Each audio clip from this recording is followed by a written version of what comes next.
Hello, it's about the albums, and this time the album we're talking about is Jubberish. You heard that right, Jubberish.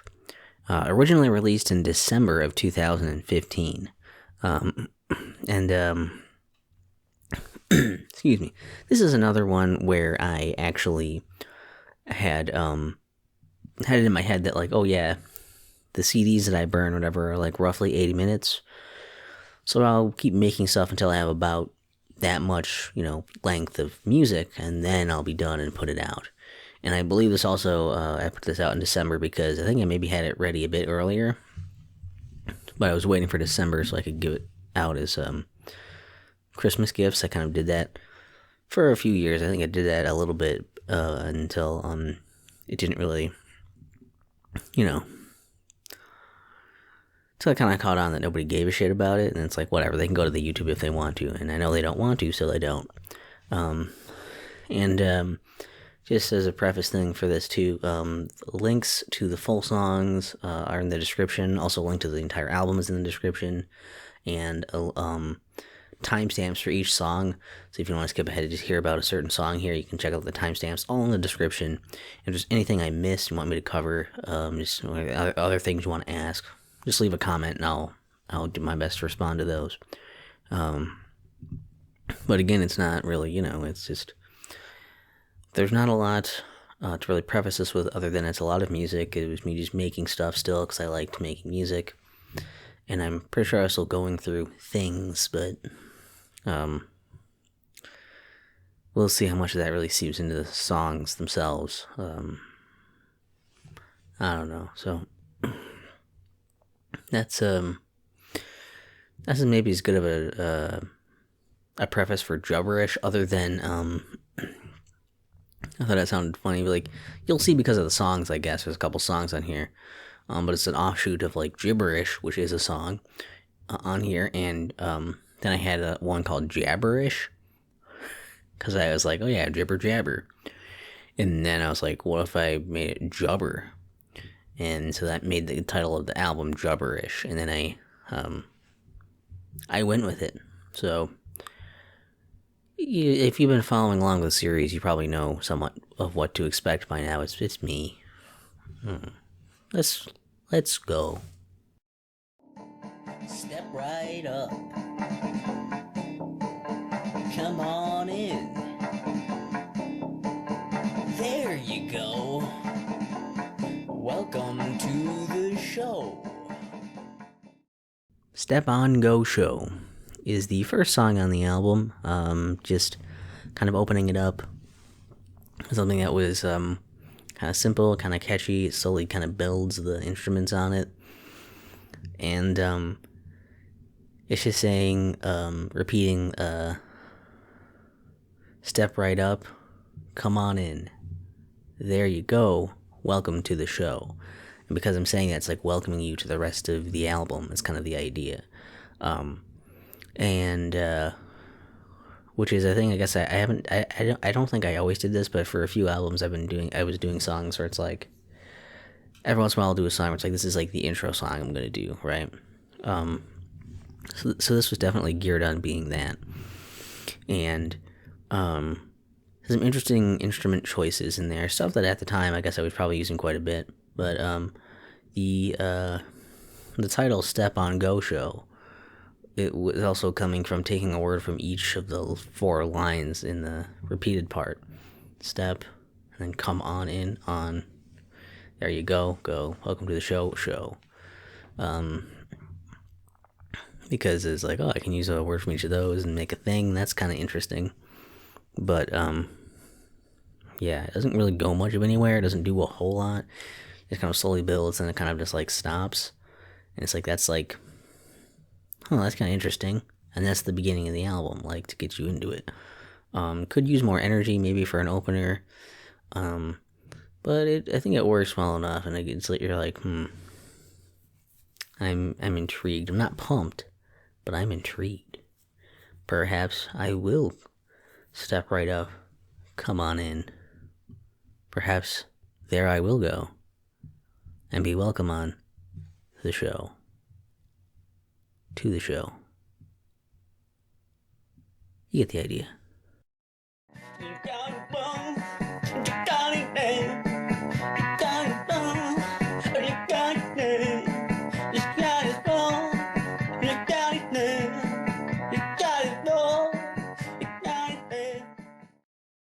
Jabberish. See, I told you we get to it. That's like the offshoot of like, oh, there's like gibber and jabber. It's Jabberish. And it's just, saying nonsense is what I assume Jabberish must also be. Much in the same vein as Jibberish. And it's, I like the quirky, like, the quirkiness of like the instruments, like in the, like especially like the trumpets in there, and like the which mostly follows all the drum stuff too, but it's like the trumpets, and then like I really like the marimba in there. That's like really sounds really nice with it, and then like the neat solo at the end too. That like I don't know, the instruments I picked I think worked really well for the being like quirky, but also like interesting to hear. And the way I sang it was really bizarre too, because I was trying to go out of my way to like not really pronounce much, but I have a lot of like weird like in it. But parts of that are trying to make it so you can't understand what I'm saying, but basing the sounds off of the phrase, and especially for like the chorusy bits. You're hearing me say things that are kind of similar to "Your God is dead," "Your God is wrong," but I pronounce it so weirdly that it's like so it's that was just a thing where it's like I got to still throw in my whole, hey, I am a very overtly atheist, very proud atheist thing, but I'm going to throw it in there like, no one else will know but me. Until now when I'm saying this here. So that's kind of interesting maybe, but I don't know. But overall, the things I'm actually saying are just, it's just nonsense. And I actually do kind of like the way I sang it, though, because it's really weird. But my voice was able to do that pretty easily because I wasn't so worried about, like, I got to say words perfectly and hit notes perfectly. I was like, go with it, feel it, and just do the song. And it came out pretty well. So that is Jabberish.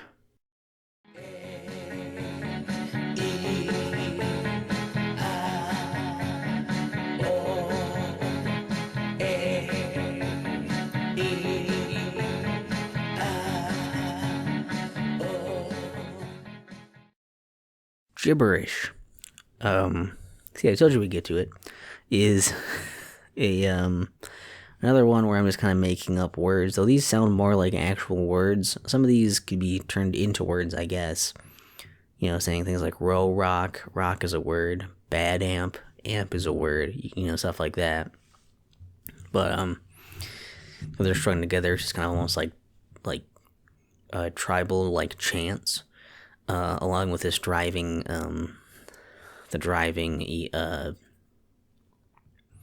like, I don't know, it's like the bass, like the whole song itself drives forward pretty well. I really like that the bass line is really good for moving the song and keeping it on task.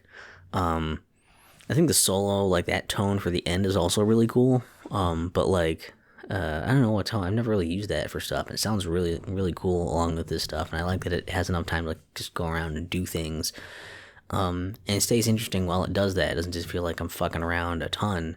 There's some cool stuff there that's like, some of it seems like, oh, I meant to play those notes. It's like, it's a cool mix of the two. And the multiple voices helps it sound more like tribal, I guess, too, with multiple of them doing it. But then there's also the chorus part, I guess. It's just saying A, E, I, O. Basically going through like vowels and just like elongating the saying of them. So that was kind of goofy, along with a little waver on it. So it sounds kind of cool when I do that. It's a kind of a waver and fade out of the voice naturally. So the effect of that ended up sounding pretty cool to me. So I do like that, even though it is pretty simple. It kind of does sort of the same thing. It stays interesting enough too. I don't know. It's still pretty catchy. And I think this also helps because it is catchy, because you can look at, like, I wrote out the lyrics for it, so you look at that and sing along with it, and it's pretty easy to follow. because it stays like on beat and does the same things. So I don't know. Even though it is gibberish, it's weirdly easy to follow and go along with it, even though it doesn't really mean anything to most people. Other fun fact about this, didn't learn too much later, is that apparently gibberish is actually supposed to be spelled with a G. I didn't know that. I always just thought it was with a J. And someone challenged me on it, and I was like, really? And I looked it up. I was like, oh shit, it is supposed to be with a G. But then it wouldn't really work with Jabberish. It would look like Gabberish, and Jubberish would look like Gubberish. So I left it as gibberish with a J, because you still would probably say that gibberish. So you might say the other one gibberish, right? So like, I don't know. I think it works better with the J anyways. I'm leaving it that way. I'm keeping it. It's not changing. I had plenty of opportunity to change it. Basically until, like a day ago when the album came out on here. And I can still retroactively change it, I guess, but I won't. I'd have to change the clip in here, too, to change the spelling, and I won't do it. I like it that way. If you don't like that, then, I guess there's a dislike button for a reason, isn't there? Say goodbye to poison apples, muddy carpet on the lawn, treacherous as golden teapots, Saturday is all but gone. Parenthetical, or not. I never know how to say those when there actually is a parenthetical. Or not is in parentheses. But, I guess it'll be on the screen. You can see it. The thing with this is, I thought that title was funny. Because it's like, the idea of having parentheticals. But I like that parenthetical isn't in parentheses. But the actual parenthetical part is. But that's called or not. I thought it was kind of a funny title. I don't know if it's quite clever, but it's funny. And the song is another one that's kind of not about much of anything. Like most of the lyrics are kind of like, they don't make sense. So they kind of go with some of the theme of gibberish, jabberish, jubberish. But the song is about basically like some kind of like agent, I guess, or someone basically speaking in code. And then there's they get captured and they're being interrogated, and the person's saying all the stuff in code. And it's they don't understand how the people that are asked, are trying to get the information out of them, don't understand what they're conveying, and then they start beating them, basically trying to beat out of them what they're actually trying to say, but all they know is this code. So that was kind of the idea for the song. And it's another one that's kind of just interesting with some of the instrument choices and just the back and forth where it has the beat with it and everything, and then it kind of breaks down and does other stuff, and I don't know, it's interesting. I've been noticing I'm doing a lot of interesting songs, so that's cool, and so far a decent start of the album, and let's hope it stays as good, because I honestly just, at this point, I don't remember these, honestly, like, really the last few albums have kind of just blended together to me in my mind. So hearing stuff from different ones is helping me, remember, like, oh yeah, this is from here and this is from here, and this is the identity of this album and what's good about it and whatever. So kind of a neat trip we're going on. Hello, is anybody out there? Hello, is anybody home? Hello, can anybody hear me? Hello, or am I all alone? Filler was titled Filler because when I was first doing it, it was actually one I think that was kind of around the end of the album. I needed another song to kind of round out stuff. So I had the parts I did, and I just kind of basically was like, I'll put these parts here, and I had like this stuff, like these riffs are kind of cool. I found a thing I liked, and I made space for like verses and whatever, and then I was like, okay, and then I'll just have this big jam at the end. And the jam at the end is awesome. I really like that. Especially that tone, like, I was like, when am I gonna get to use this tone? This is a really cool tone with like the way it kind of goes up when you let go on it to like an octave above. It like slides up there.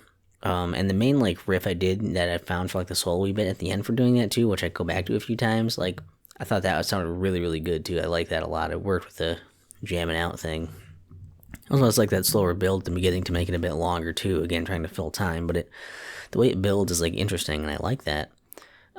And actually the singing and the lyrics, I like those a lot too. They ended up coming out way better than I thought they would for a song I was just like tossing together. because it's just kind of this almost like post-apocalyptic kind of thing, just like a terrible, like, basically almost like end of the world shit of like, is anybody like alive anymore? Is anyone else, living? I think my favorite lines in here are just the part where it's like, hangman swinging from a dead tree, hangman, life is all but gone, hangman had to try his chances, hangman got the letters wrong. That part's like, I don't know why, I really, really like the way that came out. I thought that was like really like cool and like kind of like haunting. Although I don't know if that, I might have to look up some of my grammar there if that makes sense. Life is all but gone. That makes it sound like he's still alive? I guess he could be, but he's about dead. Like, he's not gonna come back from that, from like just hanging from a tree. But I kind of was the idea that they used just a dead dude like hanging from a tree was the idea. And I kind of like how the end of each like line, it's like, doing stuff is like, is what there, it's like, it can't be, like, this can't be happening stuff, and it's like at the end of each line is kind of like more an internal thing of doubt, and it's like, but what if it's true? Like, what if I am the only person alive? So filler actually ended up being like way cooler than I ever thought it was going to be. When I was like, yeah, let's put another song in here to fill out the album, and I think I even called it filler before I even had like, lyrics or anything else like ready for it. So it's really cool. And I guess it actually works for me because I still remember that because of that. It's like, oh yeah, I remember filler because I was gonna do it as a filler, and while the title doesn't necessarily indicate what you're getting in the song, it's something that I'll remember because I'm like, it was gonna be a filler, and then it turned out to be awesome. So that's a pretty nice turn of events. Birdies on my windowsill, telling me it's time to kill. They just won't stop squawking, so maybe I will. Birdies in My Head is a song about just an unhinged individual that isn't really fitting in well with society. They probably have some kind of mental disorder of some sort, probably. And then it's this idea of like basically like they're hearing the birds that are on their windowsill are just like to them to this person it seems like those birds are telling them to like go kill, that they have to murder. Yeah, a bit unhinged. That was the concept, and I sang it really weird. And the concept really just came from I don't know why I sang it that way. I just kind of did. It kind of came out of me when I was like doing stuff. I was like, oh yeah. When I was like first recording listening back and recording the instruments and stuff and the riffs, and I kind of went with it. And it came from like the fact that the one thing is like that effect is like birds on it. Like the one like Synthtone, you have weird like bird effects on it as well. You can hear a little like chirping going on. So, I kind of worked that into there when I was doing it, I guess, because I heard that in there. And yeah, it's interesting. Like some of the tones are just weird. Of like they do sound like because they're kind of like they sound a little off too. So it kind of works with like the weird like unhinged like quality to this. And yeah, there is still some semblance of order because like to him, I'm sure this stuff makes sense. Whoever this is. And I guess the main thing for like the line I really like in here is we're talking about like you're gonna go out and actually kill. Like, this is for the birds. And it's funny because you think of like, oh, this shit's for the birds, but like I like the idea that he's like, no, like he's gonna go out and kill people now for the birds. It's in their name. I thought that was like kind of an interesting like spin on that. So that was Birdies in My Head, and I actually only just when I was looking at the title now, when listening to it just now, this is the first time I made the connection. Like I have a song called Birdies in My Head, and also a song called Lions in My Head. So how many different kinds of animals can be in one's head? That's a question that's greater minds than mine will have to think of it, because mine is too full of lions and birds. So it looks like we are stuck with a lousy dead end luck, and we'll all be dead on sight. Fuck, bodies buried in the muck, maybe human monster pluck could make it through the night. And we'll all be dead.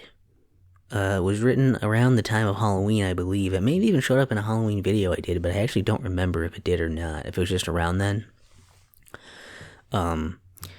It's basically about zombies. The idea of like zombies being out there and killing people, and the idea of like you're not going to make it through the night, you're not going to survive. Basically, we're all eventually just going to be dead because of these zombies everywhere. It's very hopping, it's very dancing. I like that. I like the way it does repeat the same kind of things, but I do like that it, like the voices, I add like harmonies with the different voices, and then on top of that, it's also like I added more instruments on there and do the build, but I build both of those, so a new voice comes in at the same time a new instrument comes in on it, and that like breaks down between them. The solo was kind of weird too. It's a kind of a different one for a solo. It's an interesting tone to pick for that. It's not really one I would normally do, so it's got an interesting feel to it. I think the reason it's I ended up calling it "And We'll All Be Dead" is because of the way the beat works and the way the timing of the thing was, and I kind of ended that way naturally, the way it built everything with the verses and all that stuff. So I was like, okay, I'll do this one extra little hop of that. It ended on the note of like, "And we'll all be dead." And like that works out really well. I really like that. Even at that like last voice for the final line of it too. So that's like I don't know. I think it came together as a pretty nice snappy number for something that's actually a nice like horror themed song that actually comes off as like, hey, it's hopping and jumping and it's cool, and it's not just like the typical let's make things sound kind of off and weird. And I feel like whenever I try to make them sound like spooky songs, they all sound kind of generically the same. But I guess you could argue this sounds generically like a lot of other stuff I do. But I still like it. And the title is also just very true, just in general, about, humanity. It's eventually. Right? We've got to worship him because he is the God. We must sacrifice so that we can go on. Super God is about a super god. Really, it's just about a god-like figure, but that's very, very possessive, very demanding, requires a lot of its followers, and really the followers have to follow. Like, it's not like they want to or desire to, so they have to, otherwise they get fucked over by the super god. So I guess this is more of that, overt atheism going on. But it's like it's not that good is all, really. That's the main thing I want to get across here. This one isn't actually that good. I don't remember this one that well. I think the effect on my voice is cool. I don't think that was done with an effects pedal. I think I did manually make my voice weird and different for that. Like, I think I layered it kind of like slightly off with itself and then made an echo with it for the god voice, for the voice of the super god. But the parts where I'm singing like normal and that like I don't really hit the notes super well. It's like kind of stretching my range a bit. Just the music itself like isn't that interesting. The song isn't that interesting. Then it just kind of ends. I don't know. There's not a whole lot to it that's all that interesting. And that's kind of like the issue, is that I think in my head conceptually this was a lot cooler. But in practice, in, outside of theory and in theory, it's not that good. So, super god is super lame. I don't want to be God anymore. Every time I am, I mess it up some more. I don't want to be God is kind of silly to put right after super god, but It's just about someone who essentially is tasked with the task of being God. And they find out that it's not easy, it's a lot of pressure, and it's just like you can't really win them all. You can't do everything right, even though you're God. So they just don't want to be God anymore. They just don't want to be God. Again, like the whole atheist thing, whatever, yeah, we get it. But also, like, I don't know, like the main instrument thing, I like the kind of like, with the main riff, because I think the tone was a koto. I'm not going to pretend like I know what the fuck that instrument exactly is, but I believe that was what it was. Maybe it was something else. I thought that was what it was called. Maybe that's a different thing. Maybe that's a flute. Something like this, some shit like that. I don't know. It was a weird instrument on my key. It was around one that was called that. Anyways, but that thing had like a cool, because it was almost like almost kind of sounds like midway between like it kind of sounds like piano-esque, but it kind of sounds like guitar-esque. So I like that it's kind of like somewhere between there, and like the weird like effect on it, like essentially like the weird after effect of the noise bit when you sustain it a little bit. I just like that it kind of creates that weird like whatever weird background noise it does when it's like that thing playing. That sounds really cool. And then there's I don't know, like the cool like piano stuff going on. Like the solo bits are cool, and just the way it like breaks down and gets like the way it breaks down for like singing it, and then like it jams out more with like the drums are coming in when it's like the instrumental parts. I don't know. It's still a pretty cool song. Definitely beats the shit out of Super God. If the person who doesn't want to be God anymore got in a fight with Super God, this one would win, because I said so. Last chance before I will take you down. I will kill you. I will take you down. Take You Down is basically just a threatening song. It's about, the idea you're gonna take someone down. You're gonna kill them if they don't get the hell out of there. If they don't take their chance to leave and escape with their life, you're gonna take them down. And actually, this one I know went into one of my Halloween videos, but I used an instrumental version of it. Either I didn't have the lyrics yet, or I just happened to also have just the instrumental part still hanging around. I was like, that sounds cool. It'll work for some like music for that. So not a whole lot else really to it. Just some more tones you've already kind of heard me using a bit on this album anyway, and before and whatnot. So definitely liking that thing I'm using for like bass in here. I've seen me using that quite a bit, but it's an okay song. I could use more variants maybe, but it's fine. I don't hate it.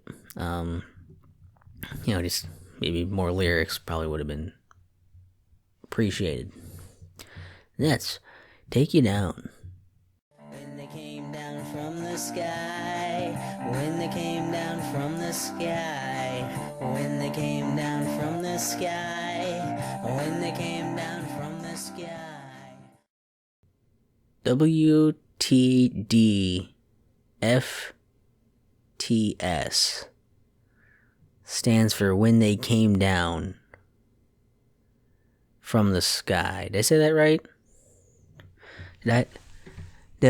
WTCDFTS. I may have fucked it up. I don't know. I can't replay it right now, but we'll find out. You can rewind it if I did. That's what it stands for, though. This is about aliens. Someone being excited for aliens to come down and abduct them, and they do. And they basically wanted the aliens to take them away, but they just put them back. It's just a goofy concept of like being excited for aliens to abduct them, and then being disappointed and be like, I thought they were going to take me with them, and they just left me here. What the hell is this? That's kind of what it's about, basically. It's not a whole lot to it. It's not real great of a song, but then again, we're talking about an album where I wanted to fill up enough slots to make it long enough to fit on a CD. So they're probably not all going to be winners. In fact, even if half of them are winners, that's like...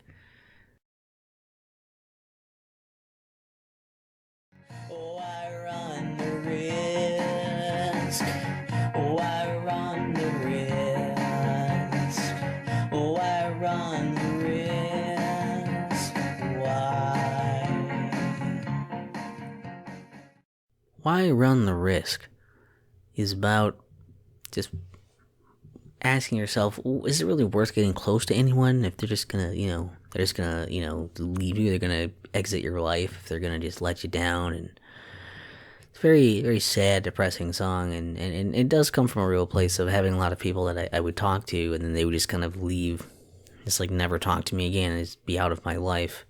And so it kind of speaks to the deeper thing of that, of why run the risk of getting attached to someone and then having them, like, leave you and make you feel like shit when they're just out of your life after that. Like, it's really worth that risk of getting close to someone. So, it can be, but it's not always. And I guess that's why it's a risk. You don't know. And I don't really have a solid answer for, that. I guess, other than, like, I guess the reason to run the risk is that you could find someone you become good friends with. But, someone that's important to you, part of your life, that kind of thing. But I guess it's kind of up to you and, like, the state you're in and what you value. If you should run the risk or not, I guess. Just, that would be the reason why, I guess. But, yeah, it's still like, it's a pretty cool song. Like, musically, I like it. And, the tones and stuff. It was maybe a bit short. It could have been a bit longer and done more with it, but it's not bad for the length it is. It's like it's also possible I would have ran it into the ground if I tried to make it too long and do too much. But I do like it, and I guess that was one of the only things I always thought was like, damn, I really wish I would have made this like a longer song instead of just having like build up, go into that, and like it's done. It could have done some really cool stuff, but as it is, it works just fine. Just hold on tight, we'll make it through the night. I swear I'm gonna save you too. Save You Too is about a superhero who has to go do the superhero things of saving the day, saving the city, saving the people. But then their friend is taken captive by an evil villain. A supervillain, perhaps, and they have to go and save them. But they have these other obligations. There's lots of people in the city. There's lots of bigger things than just one person. But that's hard to do when that person is important to you. So it's this idea of just like, hold on, like I gotta do the superhero stuff with like here, and then I'm gonna be back. I'm gonna save you. And it's about them like desperately trying to go and like get everything done and save everyone, and like they're just like, I promise I'm gonna save you too. And I really like the music in this one. I think the lyrics came out well and the singing came out well too, but I think the tones and stuff, like I really like that guitar, the guitar tones, along with like the cool like synth tone. I don't know, I think it came together really well musically. So this is one I still really like. Yeah, I guess I don't know if this was before. I don't know. 2015, was that before, or was that still during the height of like the super? That was probably still during the kind of the height or the upswing of the superhero craze, I guess. So that makes sense. It might come up, but that is Save You Too. Not to be confused with the band. We can't stop what's coming. We can't stop what's coming. We can't stop what's coming. Can't Stop What's Coming is a neat little song. Yeah, bet you've been waiting to hear that one again, haven't you? Yeah, you motherfuckers. And it's just about something you can't stop. I mean, likening it to a few things, like a giant snowball that's coming down, we can't, like, it's just spinning out of control, or like a wild ape that you can't chain up, King Kong style. I don't know. It's just the idea of like something like that's like you can't stop it. No matter what you do, you just can't stop it. You're screwed. It's kind of supposed to help kind of evoke some of that feeling. And also, like, it's got the I don't know, the little solo-y bit is kind of weird. I bring it back at the end. Those tones are like really like small and like, tinny, and like they're a weird choice for being like, when there's this really like powerful stuff behind it for like the drums and other things, and it's like have those little things be like the solo. But I guess you could see that as like, you could see that as kind of like their efforts to stop those things, right? I guess that's their efforts, and it's like throwing like small like twigs and stones at some gargantuan metal monster or something. Like, it's just kind of like it's very ineffective. So you can look at it that way. I don't think I meant it that way. I just thought those sounded neat at the time, but I can bullshit now and be like, actually, this is why I'm G. See, this is what you have to say. Basically, it makes more sense if it comes from somebody who's not me after I'm dead. They're like, actually, what he meant by doing this was actually the genius in his works. What the songwriter meant to do here was to show that thing I said. This will be on the test. Burning up inside the ocean, drowning in the sun, cheating on that true devotion, every number one. Burning Ocean kind of fits the whole Jubberish idea of just kind of saying stuff. It's not like made up words, I guess, but it's somewhat in the style of, it's not really about anything specific.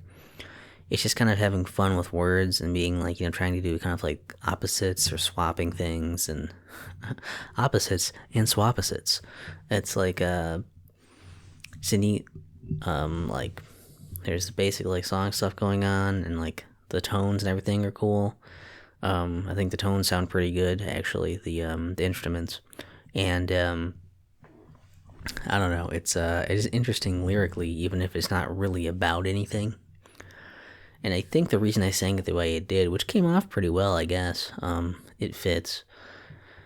But the reason I did that, I believe, was because this is one where I had it ready and I was just like excited to like record it, but it was really late and I didn't want to like wake people up with me singing it loudly, so I just sang it quietly, and that's why my voice is so much louder than the instruments and stuff too. And it still came out pretty good though. I'm happy with it. But that is Burning Ocean. See the images carved into stone, see the villages burned to the bone, see the travelers out on their own, all together we're all alone.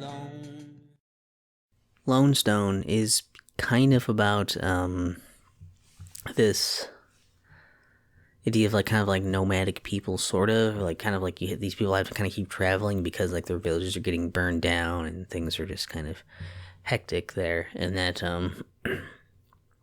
it's like early like caveman life kind of thing happening, but also say see the images carved into stone. It's like, oh, because that's what survives, is like the things they carved into stone because they weren't burned away, because they were stone. That was the idea anyways. That floor was really squeaky. It was squeaky. But like the song is kind of repetitive. Was fairly repetitive. It goes on a bit long, and maybe could have shortened it up. I feel like if it was a bit shorter, especially like the verses and like the ending like solo bit even goes on a bit long, I feel like. And it's okay. Like the music's kind of neat, but it feels too long because of how repetitive it is. But realistically, the reason the song is interesting was like the experiment of the song was basically, every verse or whatever, it has like those four, aside from like the last ones where I get Lonestone from, where I talk specifically like I repeat the stuff that's carved into stone and we're all alone. There are the four lines in every verse before that, and they're the same four lines, and basically imagine they're like stacked like this, right? That's the way I sing them. And then each time I for the next verse I would move I think there's four verses of doing that, right? Because each time I would move it down one, and so the one on the bottom will go to the top, and so I just kept like shifting them that way. That was the experiment of the song. It didn't really make it interesting, But hopefully, like, the fact of it is interesting enough now to retroactively make it be like, oh yeah, like it's kind of, I brought this up before, but it's kind of like the 12 Days of Christmas. You're like, oh yeah, like you repeat you like start with the 1, and then you go like 2, and then 1, 3, 2, 1, 4, 3, 2, 1. Like, oh, that's a neat idea. That's an interesting concept.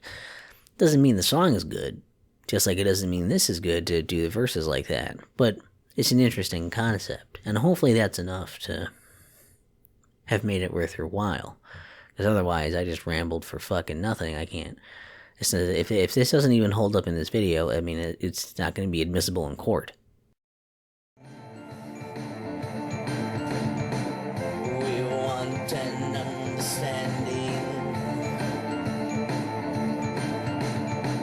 We want an understanding. We Want an Understanding is a song about lots of HD remakes and remasters and reboots happening in the gaming industry. It seems like I was just seeing so many video games being made again and again, and it's like, I want a new game. Make a new game.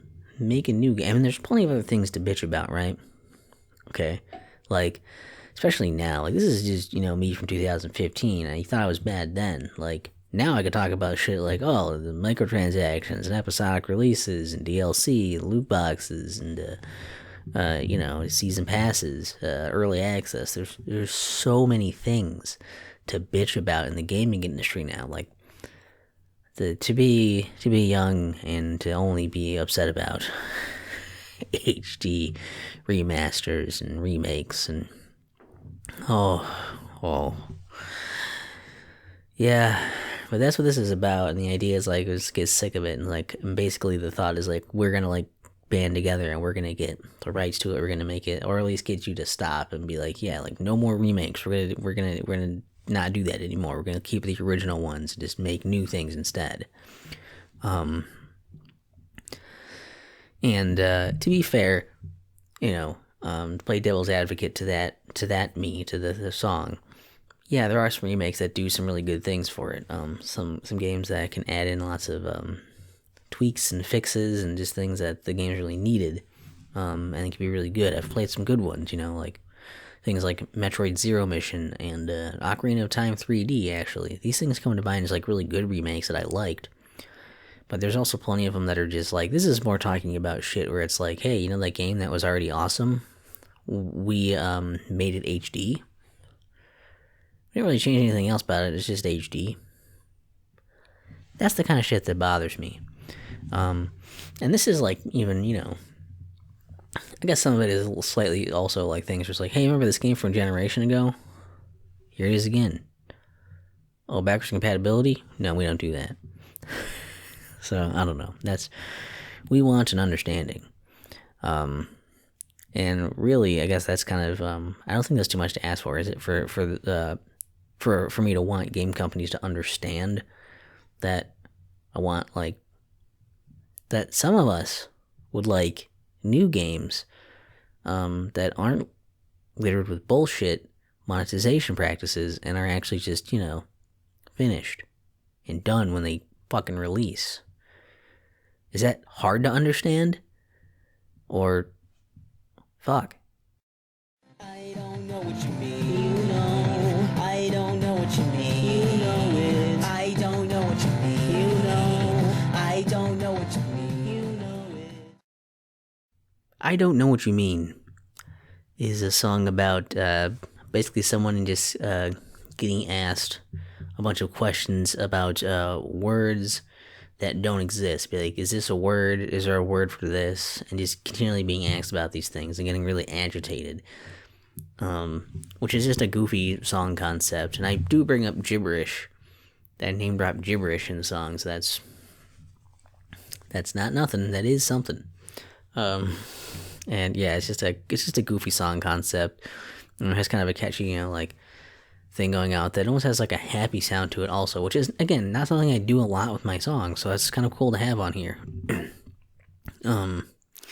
And yeah, I don't know, it's kind of neat. I also kind of cheated, like, you can tell I kind of wanted to do vocal harmonies, but it would be hard to do. So it's just like I just kind of do the one voice for like the you know it. You can hear like the instruments are doing like harmonies for that stuff. If I was good at singing, I could do multiple voices and have them do all of those, make it go with it, but I'm not, so I just did the one voice. And that was good enough for me. And that was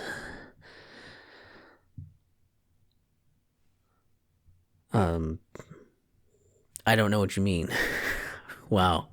Really just blanked out there. This is why you shouldn't do this super late at night. But actually it's 3 in the morning, so you shouldn't do it really early in the morning either.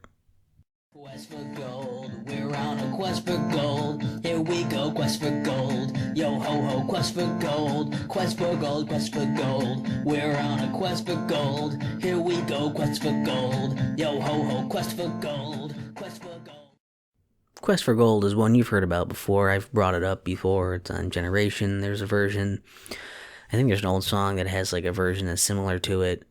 And there was a whole album that was going to be that. All kinds of weird little tidbits up until this point. But Quest for Gold, this one with words and everything. This one that eventually turned into this. It's just a cliche pirate song of going around doing, pirate things.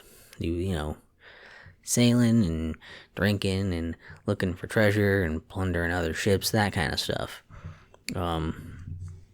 It came together okay. I mean, the singing is like whatever. But I think the lyrics are okay. The songs, the instruments, like the progression of it and stuff, it's okay. The solo is interesting, because again, it's like another one where I actually have it kind of like scripted out, like this is what I want for the solo. So it doesn't go crazy, but it sounds interesting. So I like that.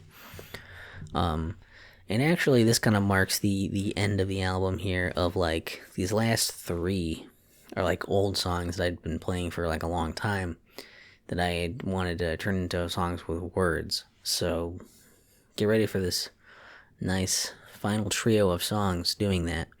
Also in this one I really like this the one line, I guess it's because it reminds me of something. There's a line of like mighty sea winds whip that reminds me of, and I still remember this, of like it was a time like I believe it was in high school. I actually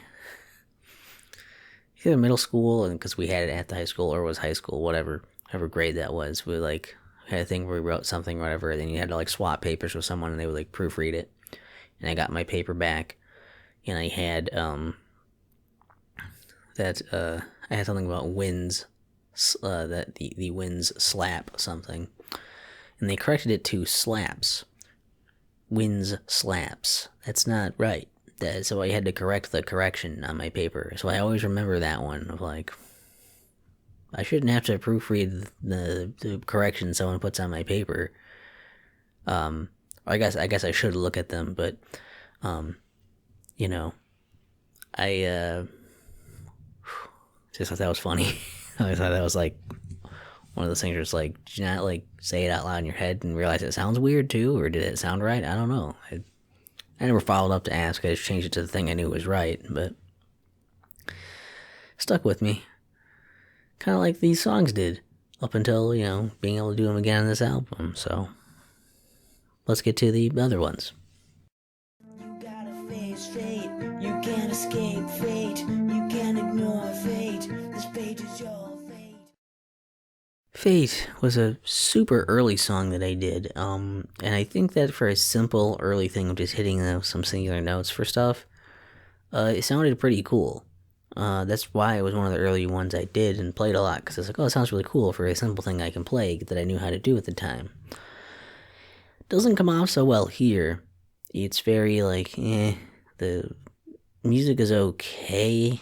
I don't mind the solo, even if it's a little weak. But God, the singing, like the lyrics suck. The way I sang it is just obnoxious.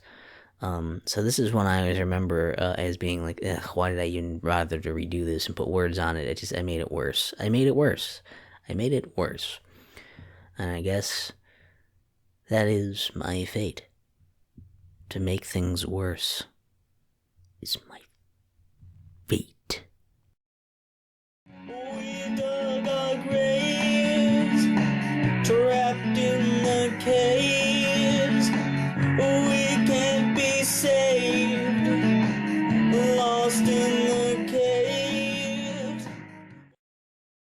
The Caves. This is the final song. Another old one I had back when I was just playing stuff, simple stuff, instrumental stuff. First I had my keyboard. This was a simple one that I found that I really, really liked. And I think I've done a number of versions of it because I liked it so much. The original tone I had from my old keyboard that did it, actually, I don't have anything that really sounds like that, so I had to do other tones to try to get, a good sound out of them. But actually, I do like this version better, surprisingly. Because it takes some of the stuff from the other iterations I did of The Caves, and then adds in lyrics, and also adds in an extra layer of instruments, and like the synth thing on top of it was something I never really had before, of like that kind of like backing stuff up and like having some like added, tones on there, progression to the chords. It sounds really cool to me. I really, really like that. That adds a lot to it. I like that it has the original, like, playing of the progression of it. Then it goes into like the extended thing for like the solo bit that I had, and then like goes into like the, for the ending, goes back to this simple, very simple, like, this was the original like old song I did. And I also do like and like the idea of the caves that I wrote for, because I originally just thought it sounded like, oh, it's like a tone you'd hear like in a cave or something. Kind of made me think of that. Music for a cave. So I made it about going into these caves to try and find treasures, like having a treasure mine, and then having it basically the entrances / exits cave in on you and like being stuck in there. Punishing them for their greed, that kind of thing. Yeah, it's still really good, and I think that's a nice way to end the album on something more, powerful and good, and interesting to do that on a song that's actually really old and a newer version of it, and have it come out good. Nice. And that's Jubberish. It's got some hits and misses, but I think it's strong enough, and it's got a lot of songs on it because, again, I was trying to hit as close to that 80 minutes as I could get. So overall, I'm not too disappointed with it. I still think it's nice. Maybe not as good as I was hoping, but it's definitely not like filled with crap like I was afraid of. So that's good. And again, any other questions you have about the songs or anything on the album, leave that in the comments. Full album length, song links, timestamps, all that's still in the description. And, we didn't get really another album out of me for another 2 years. But you'll only have to wait a week for it, so that's pretty cool.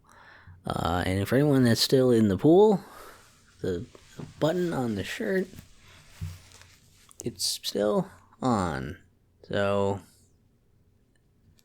we'll fade out on that. That'll be fine.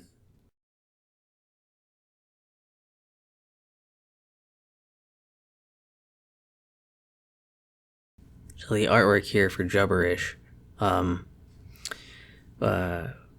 pretty basic stuff. It was just originally kind of freehand drawn with, using MS Paint, of course. I made the J be like a mouth on this dude.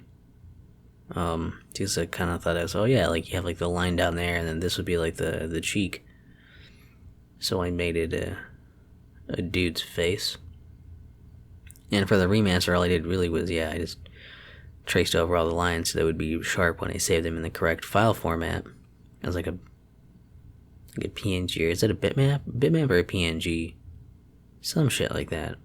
One of those lossless formats so that it wasn't JPEG that makes it look like ass. Makes it look like something an ass already shat out.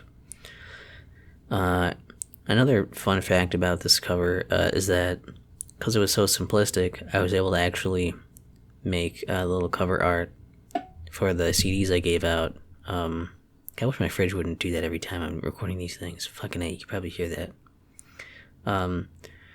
It's like when I gave these out for Christmas gifts, it was like I drew out the little face thing and the hand drew the covers for them. So that was somewhat neat, I guess. But that's, the advantages of having really simplistic art. I'll definitely pretend like I did it on purpose, because that makes it sound like I know what I'm doing.